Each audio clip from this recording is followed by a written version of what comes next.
कभी सुना है आपने कि कोई इस धरती से सशरीर गायब हो गया हो और फिर वापस आ गया हो? लोक प्रलोक की बातें सुनी है, लेकिन यह हुआ है बरसाना में।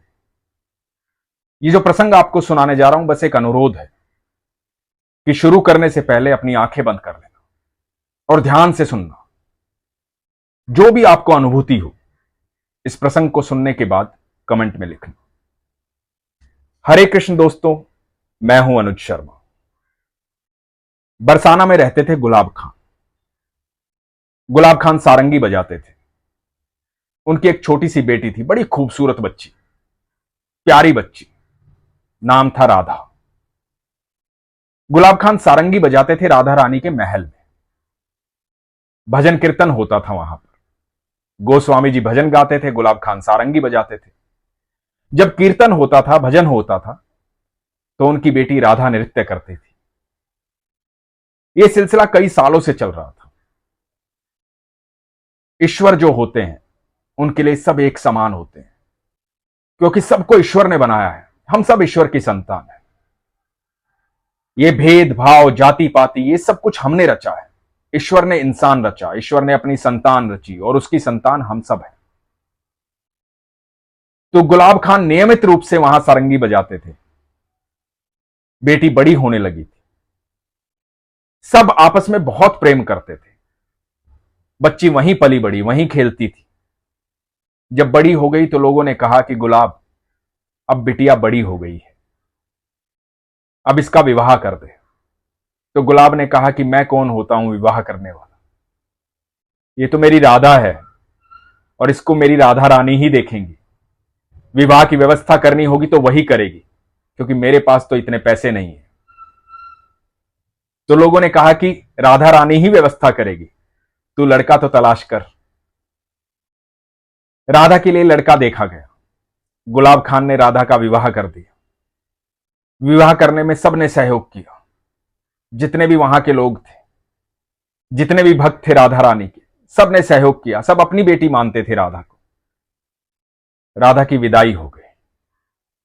जैसे ही राधा की विदाई हुई, गुलाब खान को लगा कि वो अकेला रह गया, दुनिया में कोई है नहीं।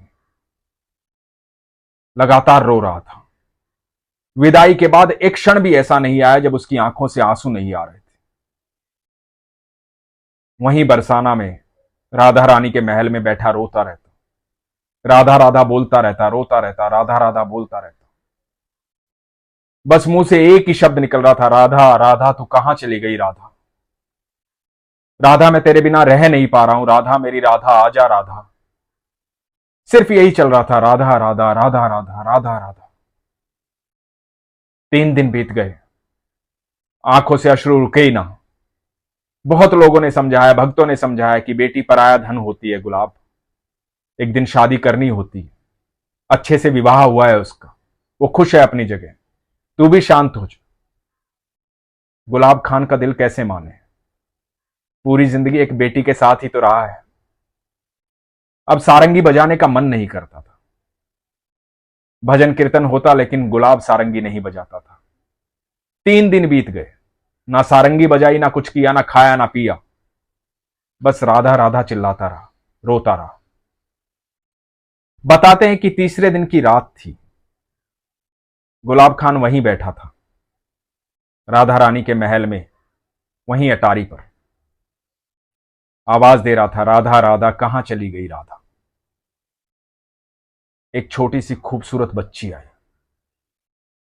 मोटी मोटी आंखों वाली सुंदर बच्ची, बला की खूबसूरत। आई और देखा कि गुलाब खान रो रहे हैं, राधा राधा चिल्ला रहे हैं। बोली, बाबा मैं आ गई तुम्हारी राधा, सारंगी नहीं बजाओगे? 3 दिन हो गए हैं सारंगी सुने, सारंगी बजाओगे तभी तो मैं नृत्य करूंगी। सारंगी बजाओ बाबा, मुझे नृत्य करना है।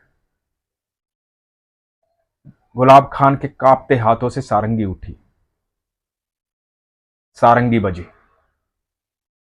गुलाब खान उस बच्ची को नृत्य करते हुए देखते रहे और सारंगी बजाते रहे। कहते हैं उसके बाद गुलाब खान किसी को दिखाई नहीं दिया।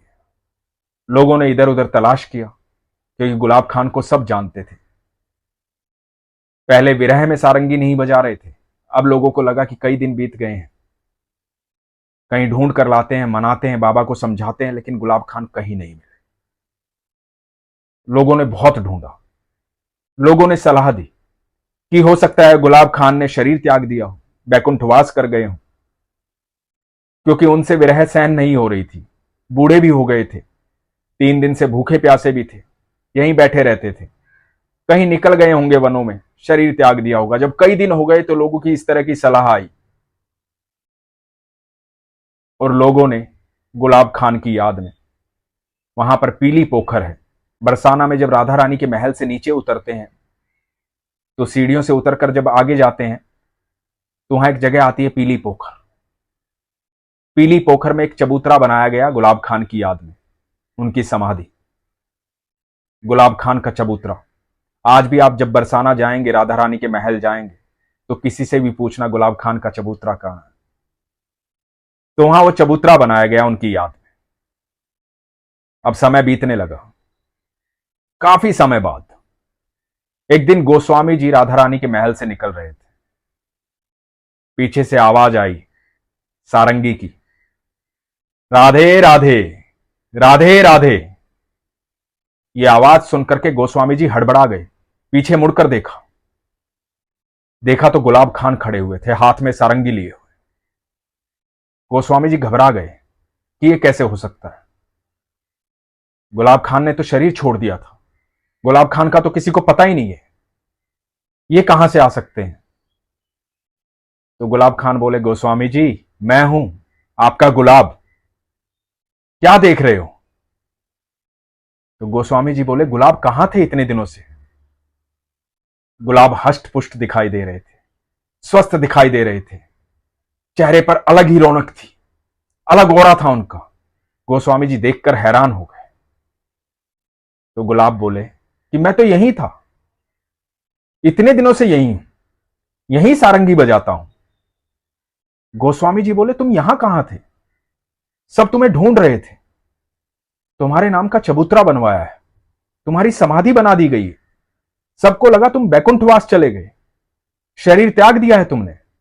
गुलाब खान मुस्कुराए, नहीं गोस्वामी जी, मैं तो मेरी राधा रानी की सेवा में हूं, मेरे कन्हैया की सेवा में हूं। गोस्वामी जी ने कहा, क्या कह रहे हो तुम, मेरी समझ में तुम्हारी बात नहीं आ रही। तो गुलाब खान ने बताया कि एक रात मैं बहुत रो रहा था, यहीं अटारी पर एक बड़ी खूबसूरत बच्ची आई, उसने मुझसे कहा, बाबा 3 दिन हो गए हैं, सारंगी नहीं बजाओगे।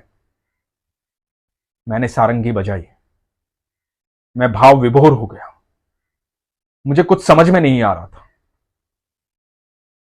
वो बच्ची नृत्य कर रही थी, वो मंदिर के अंदर गई, मैं भी मंदिर के अंदर गया, वो महल में चली गई।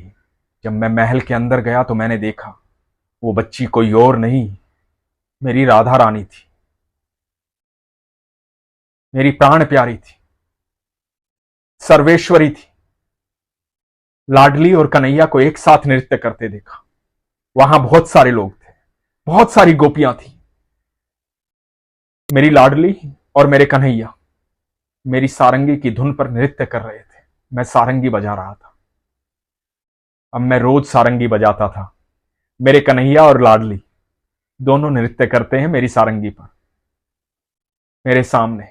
मुझे और क्या चाहिए था, मैं सारे दुख भूल गया।